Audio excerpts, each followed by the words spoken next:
हाँ तो प्यारे बच्चों, कैसे हैं आप लोग। उम्मीद करते हैं कि आप लोग खैरियत होंगे, स्वस्थ होंगे और अपनी परीक्षा की तैयारी पर लगे हुए होंगे। प्यारे बच्चों, आज की क्लास काफ़ी दमदार होने वाली है। आज की क्लास में वो सारे क्वेश्चन लेके आए हैं जो आपके एग्जाम में बार बार पूछे जाते हैं। प्यारे बच्चों, आज की क्लास में हम लोग हिस्ट्री का चैप्टर 1 यूरोप में राष्ट्रवाद का जो MCQ ऑब्जेक्टिव क्वेश्चन आपके एग्जाम में बार बार पूछे गए हैं वो सारा प्रश्न लेके आए हैं। मैं दावा ठोक के कहता हूं प्यारे बच्चों, अगर इस वीडियो को आप ईमानदारी पूर्वक लास्ट तक देख लिए, इससे बाहर एक भी आपके प्रश्न जो एग्जाम में पूछेंगे आपका नहीं छूटेगा। तो चलिए मेरे बच्चों शुरू करते हैं आज की क्लास। तो सबसे पहले आपको फर्स्ट क्वेश्चन देखना है। फर्स्ट क्वेश्चन आपका है, जर्मन राइन राज्य का निर्माण किसने किया था।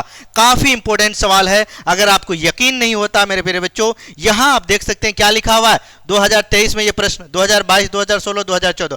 अब देख सकते हैं प्यारे बच्चों कितना इंपॉर्टेंट है। यानी ये प्रश्न आपका 2-3 साल गैप है। हो सकता है प्यारे बच्चों इस क्वेश्चन में आप क्या लगाइए, मोस्ट इंपॉर्टेंट, इसको स्क्रीनशॉट ले लीजिए। ये प्रश्न आपके एग्जाम में छपेगा प्यारे बच्चों, याद रखिएगा। चैप्टर 1 यूरोप में राष्ट्रवाद का MCQ लेके आए हैं। ये क्वेश्चन है, जर्मन राइन राज्य का निर्माण किसने किया था। लुई 18वां ने, नेपोलियन बोनापार्ट ने, नेपोलियन तृतीय ने या बिस्मार्क। फटाफट बताइए प्यारे बच्चों, फटाफट इसका आप लोग उत्तर दीजिए फटाफट। प्यारे बच्चों मैं आपको और बता दूं, जो भी छात्र इस वीडियो को देख रहे हैं ईमानदारी पूर्वक कमेंट में आप अपना आंसर जरूर दीजिएगा।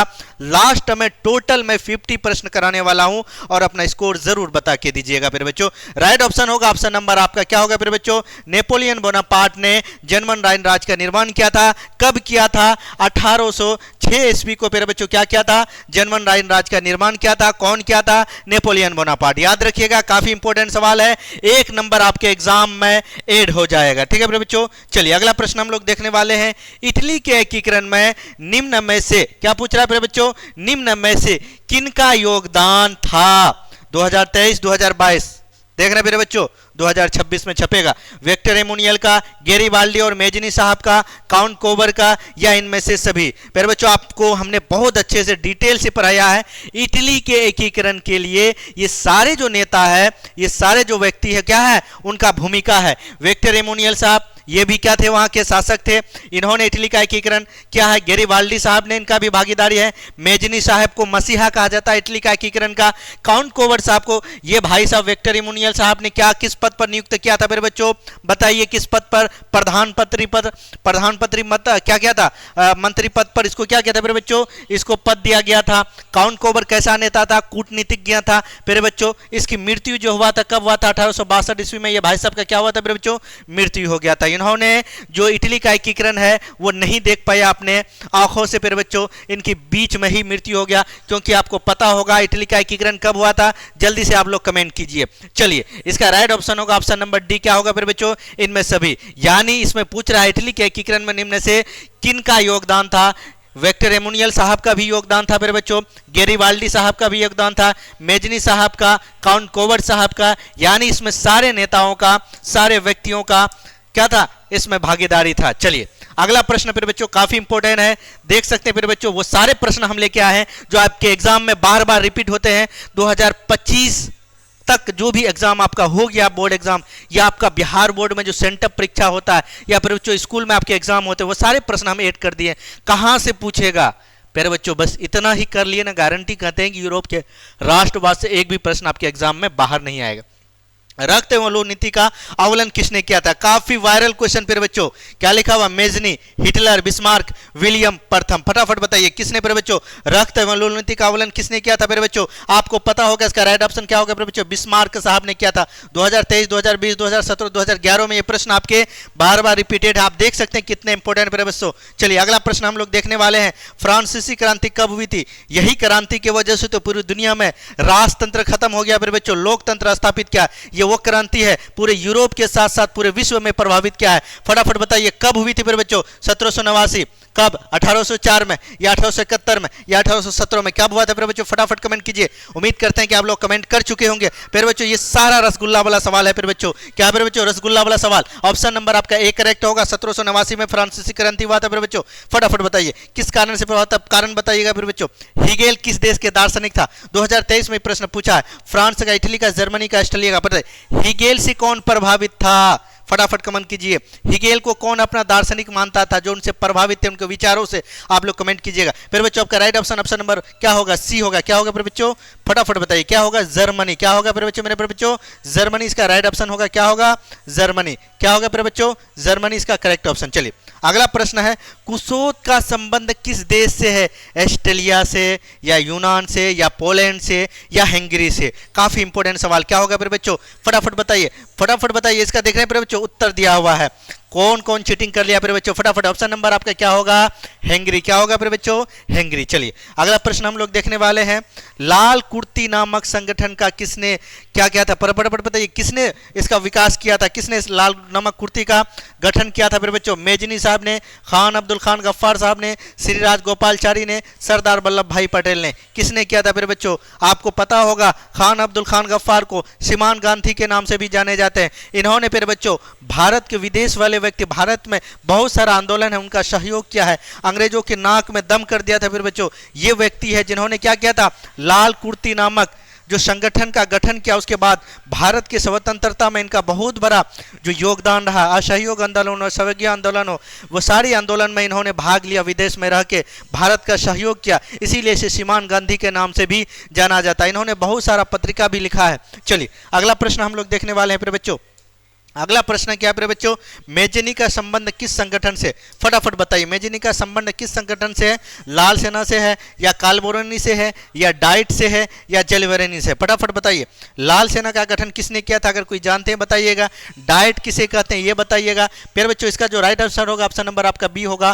कार्बोरनी जो संगठन है उससे मेजनी क्या था, ये गुप्त संगठन था जो इससे मेजनी जुड़ा हुआ था। इसे क्या कहते हैं, गुप्त संगठन से जिसे मेजनी साहब जुड़े हुए थे। चलिए किस सम्मेलन में जर्मनी की क्षतिपूर्ण राशि को कम कर दिया गया था, फटाफट बताइए। क्योटो सम्मेलन या रियो डी जेनेरो सम्मेलन या वेनिया सम्मेलन या लोसेन सम्मेलन, फटाफट बताइए। काफी इंपोर्टेंट सवाल। फिर बच्चों इसका राइट ऑप्शन ऑप्शन नंबर आपका क्या होगा, डी होगा। फिर बच्चों आपको बता दो फिर बच्चों, अगर आप अभी तक हमारे सुपर कोर्स में नहीं जुड़े हैं तो जल्दी से जुड़ जाइए। जुड़ने के लिए आपको क्या करना होगा बच्चों, इस नंबर को नोट कर लीजिए, 62 68 321। फिर बच्चों आपको फ्री में, फिर बच्चों फ्री, एक भी पैसा नहीं देना है आपको। मैं गारंटी लेता हूं आपको सारे सब्जेक्ट का पढ़ाई इसी यूट्यूब के माध्यम से आपको कराऊंगा, यूएस क्लासेस से। और मैं दावा ठोक के कहता हूं हर एक बच्चे का अगर मेरे बताए हुए रास्ते में चल गए, मेरे बताए हुए रास्ते में अगर आप फॉलो कर लिए, फिर बच्चों इस नंबर से कोई नहीं रोक सकता। बस मैं आपको जो कह रहा हूं, जिस तरह आपको कह रहा हूं, उसी तरह अगर आप कीजिएगा,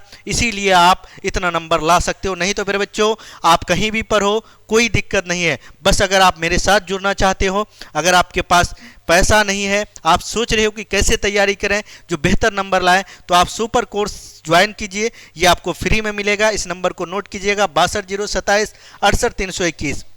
उसमें जुड़ने के बाद सारा पीडीएफ, सारा नोट, सारा टेस्ट सीरीज, हर एक सब्जेक्ट का चैप्टर वाइज आपको नोट मिल जाएगा फ्री में, एक भी पैसा आपको देने की जरूरत नहीं है। चलिए अगला क्वेश्चन की ओर बढ़ते हैं फिर बच्चों। इसका क्या होगा, ऑप्शन नंबर डी आपका लोसेन सम्मेलन।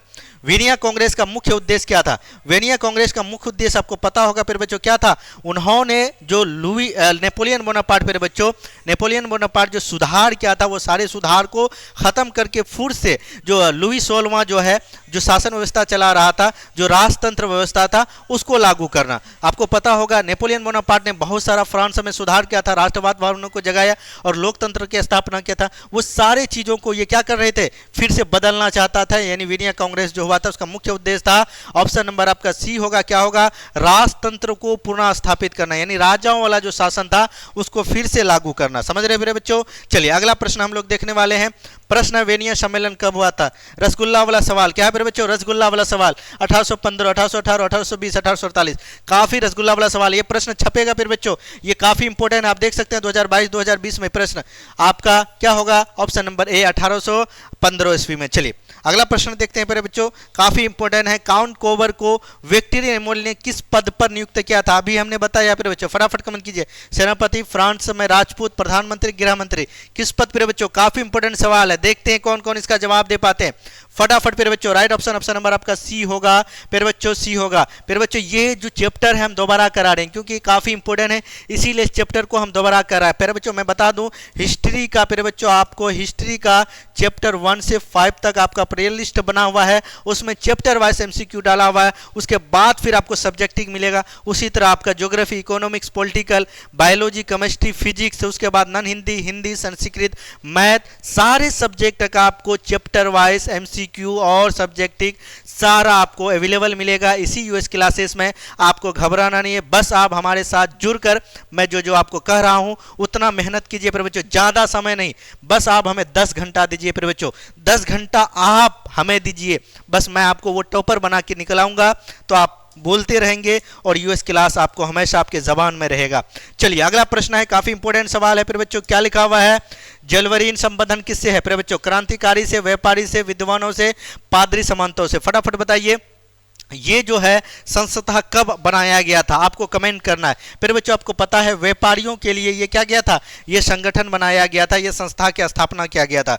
चलिए अगला प्रश्न है, इसकी स्थापना कब हुई थी, आप लोग जल्दी से कमेंट कीजिए। फ्रैंकफर्ट की संधि कब हुई थी, ये आपका काफी इंपॉर्टेंट सवाल है फिर बच्चों। 1864 में, 1866 में, 1870 में, 1871 में। बताइए फ्रैंकफर्ट संधि किन दो देश के बीच हुई थी, आपको कमेंट करना है।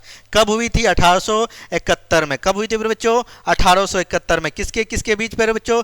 जर्मनी और किसके बीच? फ्रांस के बीच। किसके बीच? फरसा और फिर बच्चों, फरसा और किसका युद्ध हुआ था?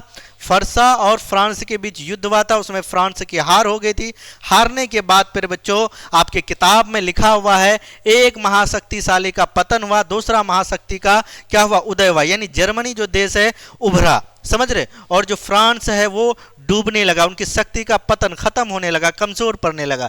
तो उसके बाद फ्रैंकफर्ट संधि हुई, फरसा से जो अधिकार था उनका खत्म हो गया, यानी जर्मनी पर जो कब्जा रखे थे वो कब्जा हटाना पड़ा, किसको? फ्रांस को। याद रखिएगा फ्रैंकफर्ट संधि कब हुई? 1871 में। किस युद्ध के बाद ये फ्रैंकफर्ट संधि हुई, आप लोग कमेंट कीजिएगा। किस युद्ध के बाद फ्रैंकफर्ट संधि हुई थी और इस युद्ध में कौन सा देश हार गया था? चलिए अगला क्वेश्चन हम लोग बढ़ते फिर बच्चों। अगला क्वेश्चन है जर्मनी के एकीकरण के लिए कौन उत्तरदायी था? फटाफट बताइए, काफी इंपॉर्टेंट है। 2021, 2022, 2011 में काफी इंपॉर्टेंट देख रहे हैं फिर बच्चों, आप देख ही पता चल सकते हैं कि हम वो सारे क्वेश्चन लाए हैं जो आपके एग्जाम में छपेगा। काउंटकोबर, बिस्मार्क, गैरिबाल्डी, मेजनी। फिर बच्चों देख के ही आपको याद होना चाहिए। ये भाई साहब तो होगा नहीं, इटली से जुड़ा हुआ है, ये भाई साहब तो होगा ही नहीं, ये भाई साहब तो होगा ही नहीं। होगा कौन मेरे बच्चों? बिस्मार्क चचा होंगे। क्या होंगे फिर बच्चों? बिस्मार्क चचा, क्योंकि इन्होंने ही जर्मनी का पूरी आजादी का जो क्षेत्र में जो कब्जा था एकीकरण का, इन्होंने क्या किया था? पूरे मैप माइंड बनाया था। और ये कैसा नेता था? कूटनीतिक नेता था फिर बच्चों। ये युद्ध यानी उस अपने देश को स्वतंत्र करने के लिए, एकीकरण करने के लिए इन्होंने एक तरह रणनीति का अवलंबन किया, पूरे देश में सैनिक अनिवार्य कर दिया। फिर बच्चों उन्होंने क्या किया? इसका मतलब होता है कि आपको किसी चीज को पाने के लिए अगर गधे को बाप बोलना पड़े तो बोलना पड़ेगा, अगर किसी को खत्म खल्लास करना पड़े तो करेगा, पर उस चीज को पाना है तो पाना है। ये बिस्मार्क ने इस नीति को अपनाया था, इसीलिए इन्होंने अपनी जो मकसद में है वो कामयाब हो गया। अगर आप भी चाहते हैं अपने मकसद में कामयाब होना, अभी चैनल सबको सब्सक्राइब कीजिए और अपनी तैयारी यूएस क्लास में फ्री में कीजिए। चलिए अगला प्रश्न फिर बच्चों, चलिए अगला प्रश्न है इटली के एकीकरण में निम्न में से किसका संबंध नहीं है? इटली के एकीकरण में किसका संबंध नहीं है? किसने इटली का एकीकरण में कोई भूमिका नहीं निभाया है? ये आपसे पूछ रहा 2021 में। Bismarck, Mazzini, Garibaldi, count Cavour. फिर बच्चों आपको पता है ना बिस्मार्क जर्मनी से जुड़ा हुआ, तो इससे पता चलता है इसका right option option number A होगा, क्योंकि ये जो है मेजनी ये इटली का एकीकरण में, इसे मसीहा कहा जाता है। गैरिबाल्डी साहब इन्होंने इटली का एकीकरण किया है। काउंटकोबर साहब इन्होंने इसको प्रधानमंत्री नियुक्त किया था। चलिए अगला प्रश्न हम लोग देखते हैं, इटली और जर्मनी के एकीकरण के विरुद्ध कौन था? कौन चाहता था कि इटली का एकीकरण नहीं हो? कौन चाहता था? सा कौन सा देश है? फटाफट बताइए। इंग्लैंड भाई साहब, रूस भाई साहब, ऑस्ट्रेलिया भाई साहब, फरसा। सबसे ज्यादा प्रिय बच्चों ये जो है अवरोध कर रहा था, विरोध कर रहा था, ये नहीं चाहता था कि कोई देश का एकीकरण हो। प्रिय बच्चों ये जो ऑप्शन नंबर आपका सी है, ऑस्ट्रेलिया। चलिए अगला प्रश्न हम लोग देखने वाले हैं, प्रश्न नंबर हम लोग 18 देखते हैं। प्रिय बच्चों क्या लिखा हुआ है? जर्मनी के एकीकरण का मुख्य वस्तुकार कौन था? यानी जर्मनी का जो एकीकरण है उसका मुख्य वस्तुकार कौन है? फिर बच्चों मेजनी या गैरिबाल्डी या लेनिन या बिस्मार्क। आपको पता होगा सारा मैप माइंड किसका था, कौन सा नेता? ये मेरे भाई बिस्मार्क साहब। किसका प्यारे बच्चों? बिस्मार्क। चलिए अगला प्रश्न 1830 क्या पूछ रहा है? ये काफी इंपॉर्टेंट सवाल है, कई बार आपके एग्जाम में ये सवाल पूछे जाते हैं, कंफ्यूज नहीं होना। 1830 की क्रांति के बाद फ्रांस में किस प्रकार का शासन व्यवस्था स्थापित किया? संघीय शासन व्यवस्था, संवैधानिक राजतंत्र, संवैधानिक गणतंत्र या अधिनायकवाद? फटाफट बताइएगा प्यारे बच्चों क्या होगा इसका राइट ऑप्शन? ऑप्शन नंबर आपका सी होगा। कैसा प्यारे बच्चों? संवैधानिक गणराज्य। आपको पता होगा बुर्बो वंश की राजवंश क्या हो गया था? खत्म होने के बाद आयरलैंड की जो राजा था उन्होंने क्या किया? फ्रांस में बदलाव किया और संवैधानिक गणराज्य की स्थापना किया आयरलैंड वंश की स्थापना होने के बाद। चलिए लुई फिलिप का क्या बच्चों? लुई फिलिप आके फिर लुई फिलिप का भी दिमाग खराब होने लगा, फिर फ्रांस की जो हालत है वो खराब हो गया। उसके बाद 1848 में फिर क्रांति हुई। मार्टिन लूथर कौन थे? मार्टिन लूथर दार्शनिक थे, राजनीतिज्ञ थे, धर्म सुधार के थे, समाज सुधार। फिर बच्चों मार्टिन लूथर क्या थे? धार्मिक यानी समाज सुधारक थे। क्या बच्चों? समाज सुधारक थे। समाज का बेहतरी हो, किसी के साथ भेदभाव नहीं हो, ऐसा विचार वाले व्यक्ति थे। दक्षिण अफ्रीका साउथ अफ्रीका के ये रहने वाले व्यक्ति थे। इसे फिर बच्चों दक्षिण अफ्रीका में महात्मा गांधी, जिस तरह यहाँ हमारे महात्मा गांधी हमारे राष्ट्रपिता है, उसी तरह उनका वहाँ सम्मान और सारी चीज महात्मा गांधी के द्वारा वहां माना जाता है। चलिए गेरिबाल्डी पेशे से क्या थे? 2019, 2014, 2012 में प्रश्न। सिपाही, किसान, जमींदार, नाविक, सबके पास ये जवाब होनी चाहिए। फटाफट कमेंट कीजिए। कोई भी ऐसे व्यक्ति, कोई भी ऐसे छात्र जो इस प्रश्न का जवाब नहीं दे पाए, उसके लिए बहुत बुरी बात है, बहुत गंदी आदत है। इसका मतलब आप पढ़ते नहीं हो प्यारे बच्चों। नाविक क्या होगा? Option number D. चलिए यंग युवा या यंग यूरोप इटली की स्थापना किसने किया था? यंग यूरोप या यंग इटली की स्थापना किसने किया था? मेजनी किया था। कहाँ देख रहे हैं? मेजनी है प्यारे बच्चों, यहाँ है। 1831, 1834 दो संगठन बनाया था, दोनों का कौन किया था प्यारे बच्चों? फटाफट बताइएगा। यंग यूरोप की स्थापना कब हुई थी, यानी किस ईस्वी को? और यंग इटली का स्थापना कब हुआ था? आप लोग कमेंट कीजिएगा। इसका राइट ऑप्शन ऑप्शन नंबर आपका सी होगा। चलिए अगला प्रश्न हम लोग देखने वाले हैं जो काफी दमदार सवाल है। यूरोप का मरीज किसे कहा जाता है प्यारे बच्चों? यूरोप का मरीज किसे कहा जाता है? रूस को, जर्मनी को, तुर्की को, यूनान को? प्यारे बच्चों किसको कहा जाता है? तुर्की को क्या कहा जाता है? यूरोप का मरीज क्या कहा जाता है? यूरोप का मरीज। चलिए अगला प्रश्न देखने वाले हैं। किस युद्ध के बाद जर्मनी का एकीकरण पूरा हुआ था? फटाफट बताइए। अभी हमने बताया प्यारे बच्चों क्रीमिया का युद्ध, इसको गलत कीजिए। शेडावा का युद्ध, इसको गलत कीजिए। फरसा डेनमार्क का युद्ध नहीं, शेडान का युद्ध। क्या होगा? ये युद्ध भी हुआ था। पहला युद्ध कब हुआ था फिर बच्चों? ये वाला युद्ध कब हुआ था? 1864 में। दूसरा युद्ध कब हुआ था मेरे बच्चों? 1866 में। तीसरा युद्ध कब हुआ था मेरे बच्चों? 1870 ईस्वी में। ये 3 युद्ध हुआ था। फरसा और डेनमार्क, फरसा के साथ इनका सहयोग कौन क्या था? ऑस्ट्रेलिया, जिसमें डेनमार्क का क्या क्या हुआ फिर बच्चों? हार हो गई। हारने के बाद इसमें क्या हुआ? इस युद्ध में फरसा जीत गया। फिर सेडावा युद्ध में वही ऑस्ट्रेलिया जो साथ दिया था फरसा का, इसमें उनकी हार हो गई। फिर सेडान का युद्ध 1870 में जो हुआ था, इसमें जो फ्रांस चुपके से देख रहा था, कुछ नहीं बोल रहा था, उनके साथ फिर इसमें युद्ध हुआ। इसमें फ्रांस भाई हार गया फिर बच्चों, इसमें हार गया। हारने के बाद वही फ्रैंकफर्ट संधि हुई। कब हुई? 1871 ईस्वी में। ठीक है, याद रहेगा। ये सारा बात आपको याद रखना है बच्चों। इसका राइट ऑप्शन ऑप्शन नंबर क्या होगा फिर बच्चों? डी होगा। क्या होगा फिर बच्चों इसका राइट ऑप्शन? ऑप्शन नंबर आप डी याद रखिएगा। शेडान का युद्ध से, यानी इसी युद्ध के बाद फिर जर्मनी का क्या हो गया फिर बच्चों? एकीकरण पूर्ण हो गया। क्या हो गया? जर्मनी का एकीकरण पूर्ण हो गया। फिर इसी के बीच 1871 में क्या हुआ? इस युद्ध के बाद संधि हुआ, जिसे हम लोग फ्रैंकफर्ट संधि कहते हैं। ये सवाल आपके 2025 में पूछा गया है। 2025 एग्जाम में फिर बच्चों कहाँ? 2025 में ये सवाल आपके फरवरी में पूछा गया है। शेडान का युद्ध जो हुआ था उसमें किसकी हार यानी पराजय हुई थी? बताइएगा। किसकी? फ्रांस का। याद रखिएगा। शेडान एक शेडावा युद्ध कब? 1866 में। कौन हारा था? ऑस्ट्रिया हारा था। कौन? ऑस्ट्रिया। सेडान का फ्रांस हारा था। कब हुआ था? 1870 में। फरसा डेनमार्क के युद्ध में कौन हारा था फिर बच्चों? डेनमार्क हारा था। याद रखिएगा ये 3 युद्ध हुआ था। पहला, दूसरा, तीसरा, ये 3 युद्ध होने के बाद फिर जर्मनी का एकीकरण हुआ। चलिए अगला प्रश्न हम लोग देखने वाले हैं। प्रश्न नंबर है फिर बच्चों, यूरोप वासियों के लिए किस देश का साहित्य एवं ज्ञान विज्ञान प्रेरणा स्रोत है? 2018 में यह प्रश्न पूछा गया है। जर्मनी या यूनान या तुर्की या इंग्लैंड? फटाफट बताइए, किस यूरोप वासियों के लिए किस देश का? यूनान का फिर बच्चों ज्ञान प्रेरणा स्रोत है। क्या है? ज्ञान प्रेरणा स्रोत। चलिए अगला है, इटली एवं जर्मनी वर्तमान में किस महाद्वीप के अंतर्गत आते हैं? फटाफट बताइए फिर बच्चों। 2000 एसजे गाइड 2025 में ये प्रश्न दिए थे। ये प्रश्न आपके एग्जाम में और जो बोर्ड एग्जाम होता है और आपके जो स्कूल एग्जाम है उसमें छपा है। फिर आप देख सकते हैं कहाँ, किस महादेश के अंदर फिर बच्चों? आपको पता होगा, इटली जर्मनी यूरोप। कहाँ पर बच्चों? यूरोप महादेश के अंदर आते हैं। कहाँ पर बच्चों? यूरोप महादेश। चलिए अगला प्रश्न हम लोग देखने वाले हैं, वेनिया कांग्रेस द्वारा किस शासक वंश ने पुनः स्थापित किया था? फटाफट बताइए, किस प्यारे बच्चों फटाफट बताइए। बुर्बो वंश। क्या हुआ था? वेनिया कांग्रेस, फिर बुर्बो वंश की स्थापना हो गया। फिर बुर्बो वंश 1830 में था, उनकी खत्म होने के बाद फिर आयरलैंड से की स्थापना हुई। उन्होंने 1830 की क्रांति में क्या हुआ? गणतंत्र की स्थापना की। चलिए अगला प्रश्न देखने वाले हैं, सन 1870 में फ्रांस फरसा के बीच युद्ध कहाँ हुआ था? फटाफट बताइए मेरे प्यारे बच्चों।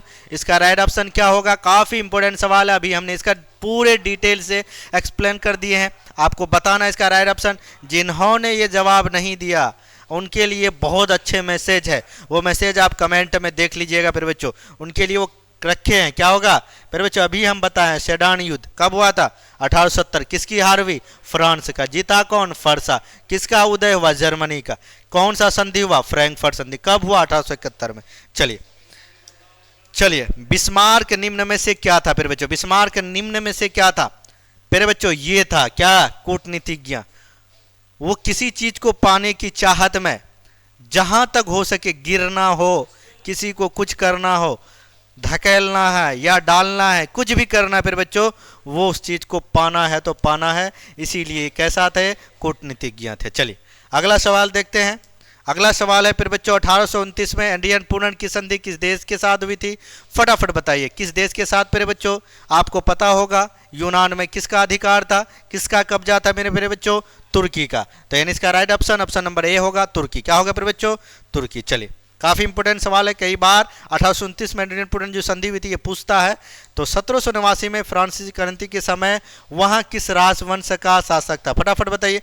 ये सवाल तो सबके मुंह में इसमें होना चाहिए, इसमें फटाफट बताइए किसकी फिर बच्चों? ये भाई साहब बुर्बो वंश की स्थापना था। राजा लुई 16वां, निरंकुश, फिजूल खर्ची, समझ रहे? कन्या के बाद में चलने वाला राजा। उनकी वाइफ का नाम मेरी एंटोनेट, जो क्या था? फिजूल खर्ची। सारा जो शासन व्यवस्था है उनकी वाइफ। इसीलिए कहते हैं मेरे बच्चों बच के रहना है। चलिए चार्टिस्ट आंदोलन कहाँ संपन्न हुआ था? फटाफट बताइए कहाँ संपन्न हुआ था? ऑस्ट्रेलिया या इटली या जर्मनी या इंग्लैंड? कहाँ पर बच्चों? कहाँ संपन्न? ऑप्शन नंबर आपका डी में हुआ था। चलिए यानी इंग्लैंड में। चलिए अगला प्रश्न हम लोग देखने वाले हैं, वानिया कांग्रेस में पवित्र संघ की योजना किसने प्रस्तुत किया था मेरे भाई? किसने? रूस, ब्रिटेन, फ्रांस, ऑस्ट्रेलिया? मेरे बच्चों ऑप्शन नंबर ए होगा करेक्ट, रूस ने। किसने मेरे बच्चों? रूस। चलिए यूनान के स्वतंत्रता संग्राम में किसकी पराजय हुई थी, किसकी हार हुई थी मेरे बच्चों? फटाफट बताइए। रूस की, तुर्की की, यूनान की? ये भाई साहब का कब्जा था। यूनान की स्वतंत्रता यानी आज़ादी के लिए जो लड़ाई हो रही थी ये भाई साहब हार गए थे। कौन फिर बच्चों?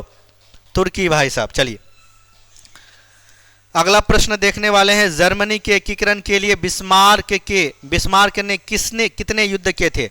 जर्मनी को एकीकरण, जर्मनी को पूरे एक राज्य में स्थापित करने के लिए, एक देश बनाने के लिए जिसका कब्जा था उसको खत्म करके, उसका कब्जा करके खत्म करके उसको कितना युद्ध लड़ना पड़ा आपको पता होगा।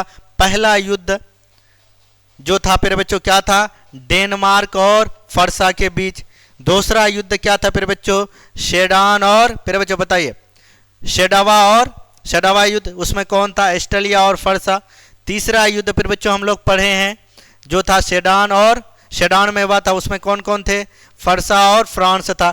यानी पहला युद्ध कब हुआ? 1864 में। दूसरा युद्ध कब हुआ? 1866 में। तीसरा युद्ध कब हुआ? 1870 में। इससे क्या पता चलता है? ऑप्शन नंबर आपका सी फिर बच्चों, ऑप्शन नंबर 3। यानी जर्मनी के एकीकरण में 3 युद्ध हुआ था। तीन युद्ध, पहला 1864 याद रखिएगा, दूसरा मेरे प्रिय बच्चों 1866, तीसरा 1870। ये तीन हुआ था जर्मनी का एकीकरण। सबसे इंपॉर्टेंट शेडान का युद्ध, शेडावा का युद्ध। कौन हारा था, कौन जीता था, इसको याद रखिएगा, अपने दिमाग में इसको बत्ती जला लीजिएगा। चलिए अगला है, यूरोपीय सभ्यता का पालना किसे कहा जाता, बताइए। इटली, फ्रांस, हंगरी, यूनान। किसे प्रिय बच्चों, यूनान को कहा जाता है। क्या कहा जाता है, यूनान को। चलिए मेरे बच्चों अगला है, नए गुल्फ आंदोलन कहाँ हुआ था। काफी वीवीआई प्रश्न याद रखिएगा, हो सकता है एग्जाम में आपके 26 में छप जाए। क्या, इटली, जर्मनी, फ्रांस। कहाँ पर बच्चों, इटली में। कहाँ, इटली में। चलिए अगला प्रश्न हम लोग देखने वाले हैं, बहुत नजदीक आ चुके हैं आप लोग, जल्दी से अपना अपना स्कोर कमेंट कीजिए। वेनिया कांग्रेस में कौन सा राष्ट्र सम्मिलित नहीं था, फटाफट बताइए कौन सा राष्ट्र। ब्रिटेन भाई साहब तो था, फ्रांस भी था, रूस भी था, ये भाई साहब नहीं था प्रिय बच्चों। जर्मनी विनिया कांग्रेस में सम्मिलित नहीं था प्रिय बच्चों, समझ रहे हो। चलिए अगला प्रश्न हम लोग देखने वाले हैं। प्रश्न है प्रिय बच्चों, क्या है, कार्बोनरी की स्थापना किस वर्ष हुई थी, फटाफट बताइए। 1810 में, 1815 में, 1830 में, 1800। कौन इस गुप्त संगठन से जुड़ा हुआ था, आप कमेंट कीजिएगा। राइट ऑप्शन होगा, क्या होगा प्रिय बच्चों, 1810 में मेजनी साहब इस गुप्त संगठन से जुड़ा हुआ था। आपको याद ही होगा प्रिय बच्चों, ये काफी इंपॉर्टेंट सवाल है, देख सकते हैं वीवीआई 2026 के लिए लगा है, हो सकता है ये सब प्रश्न पूछ ले। नेपोलियन संहिता किस वर्ष लागू हुआ था, काफी इंपॉर्टेंट सवाल, काफी आसान सवाल, कई बार इस सवाल को हम जिक्र कर चुके हैं। कोई ऐसा बच्चा नहीं हो जो इस सवाल का जवाब नहीं दे कमेंट में, तो फिर उनका इलाज अच्छे से हो जाएगा। राइट ऑप्शन नंबर 1804 ईस्वी में। चलिए अगला प्रश्न देखने वाले हैं, कि संधि द्वारा स्वतंत्र यूनान राष्ट्र की स्थापना हुई थी, फटाफट बताइए। विनिया संधि का, कुस्तुंतनिया संधि का, या प्रांग संधि का, या एडनियन पूर्ण संधि का। किसका प्रिय बच्चों, एडनियन पूर्ण संधि के द्वारा क्या हुआ था, स्वतंत्रता यूनान राष्ट्र की क्या हुआ थी, स्थापना हुई थी। चलिए अगला प्रश्न हम लोग देखने वाले हैं, शेडावा के युद्ध में किसकी पराजय हुई थी, प्रिय बच्चों किसकी हार हुई थी। प्रिय बच्चों हमने पढ़ा है, कब हुई थी, 1866 में। किसके साथ युद्ध हुई थी, फरसा का, फरसा, समझ रहे, याद रखिएगा, कई बार रिपीट हो रहा है, देख रहे हो कितना इंपॉर्टेंट है, इसीलिए कोई सवाल को हल्के में नहीं लेना है, एक एक नंबर की बात है मेरे प्रिय बच्चों। क्या है, फरसा का शासक कौन था, फटाफट पढ़े। नेपोलियन बोनापार्ट, या नेपोलियन तीर्थ, या विक्टर एमोनियल, या विलियम प्रथम। कौन, ये भाई साहब था, कौन भाई था, फरसा का। चलिए विलियम प्रथम। चलिए अगला प्रश्न देखने वाले, मेटरनिक कौन था, ये भाई साहब ऑस्ट्रेलिया का चांसलर था। ये छोटा क्या था प्रिय बच्चों, ऑस्ट्रेलिया का चांसलर। कौन था, ऑस्ट्रेलिया का चांसलर, काफी खतरनाक था, समझ रहे हो। चलिए अगला प्रश्न हम लोग देखने वाले हैं। अगला प्रश्न क्या है प्रिय बच्चों, शडरनिया पिटमाउंट का शासक, काफी इंपॉर्टेंट सवाल। नेपोलियन, ये तो नहीं होगा। काउंट कोबर, ये भाई भी साहब नहीं होगा। ये भाई साहब होगा विक्टर एमोनियल। विलियम प्रथम कहाँ का था, फटाफट बताइए, कहाँ का शासक था प्रिय बच्चों। चलिए किस संधि द्वारा जर्मनी का एकीकरण हुआ था, किस संधि द्वारा जर्मनी का एकीकरण, डेनमार्क संधि नहीं हुआ था, गेस्टिन की संधि नहीं हुआ था, प्राग की संधि नहीं हुआ था, ये भाई साहब फ्रैंकफर्ट की संधि कब, 1871 में। किन दो देश के बीच, कमेंट कीजिएगा। चलिए अगला प्रश्न हम लोग देखने वाले हैं प्रिय बच्चों। अगला प्रश्न है, राष्ट्रवाद की अवधारणा का जन्म किस घटना से माना जाता है। काफी इंपॉर्टेंट सवाल देख रहे हैं, काफी इंपॉर्टेंट सवाल, फटाफट बताइए किस घटना से, पुनर्जागरण से प्रिय बच्चों, या धर्म सुधार आंदोलन से, या गौरव क्रांति से, या फ्रांस से। यानी राष्ट्रवाद की अवधारणा जन्म किस घटना से प्रिय बच्चों। प्रिय बच्चों ये जो पुनर्जागरण काल से ही राष्ट्रवाद का क्या हो गया था, उदय होने लगा था, यानी जो खुशबू है वो आने लगा था। अब लोग जनता के प्रति क्या है, राजा जनता के प्रति सवाल पूछने लगा, जनता से बहस करने लगा, यानी अपने देश के प्रति प्रेम दिखाने लगा। लोग अत्याचार से उब गए थे, समझ रहे, राजा की निरंकुश शासन व्यवस्था से लोग जो डर है वो खत्म हो गया था, यानी राष्ट्र। और फिर बच्चों क्या हो गया था, ये पुनर्जागरण काल से ही इस बू जो आने लगे थे, खुशबू, कि अब हम लोग आज़ाद हो जाएंगे। नेपोलियन ने जर्मनी में किस संघ की स्थापना की थी, फटाफट बताइए। नेपोलियन ने किस संघ, काफी इंपॉर्टेंट सवाल, फटाफट बताइए। राइट ऑप्शन, जर्मन राइन राज संघ की। कब हुआ था फिर बच्चों, 1806 ईस्वी में। चलिए अगला प्रश्न हम लोग देखने वाले हैं फिर बच्चों, काफी इंपॉर्टेंट है।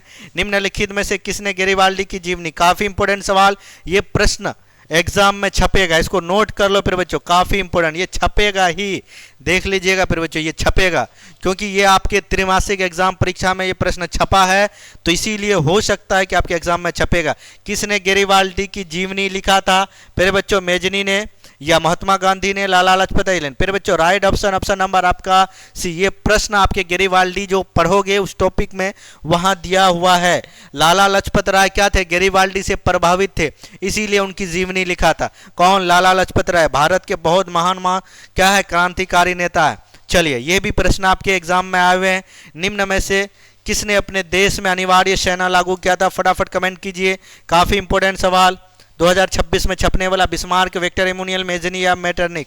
किसने? फिर बच्चों ऑप्शन नंबर आपका ए होगा करेक्ट, क्या? बिस्मार्क।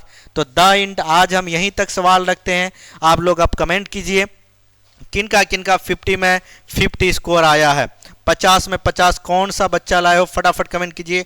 और जिनका जितना भी आया है ईमानदारी पूर्वक आप कमेंट करेंगे, और मैं सभी छात्रों से अनुरोध करूंगा डेली क्लास करें और वीडियो को जितना हो सके शेयर कीजिएगा फिर बच्चों, और चैनल को सब्सक्राइब कीजिए ताकि कोई भी अपडेट आए आपको यूएस क्लास में मिलता रहे। और मैं आपको बता दूं, मैं वादा के साथ अगर आप हमारे साथ कंटिन्यू ईमानदारी पूर्वक जुड़े रहेंगे, दावा कहता हूं कि हर एक बच्चे का सपना साकार होगा, जो जितना मेहनत करेगा उतना स्कोर लाएगा और बोर्ड एग्जाम में परचम लहराएगा। ये हमारी संकल्प है, और मैं सभी छात्रों से अनुरोध करता हूं कि आप हमारे जो फ्री कोर्स है उसमें ज्वाइन होइए, एक भी पैसा नहीं देना है। आप इस बार हमारे साथ जुड़ें, आपको पता चल जाएगा कि यूएस क्लास का क्या पावर है। फिर बच्चों जुड़ने के लिए मैंने आपको बता दिया है, आप इसी वीडियो का डिस्क्रिप्शन बॉक्स में जाके वहां आपको WhatsApp group, WhatsApp channel, Facebook, Instagram, Twitter, वहां लिंक दिया, उसमें भी फॉलो कर सकते हैं।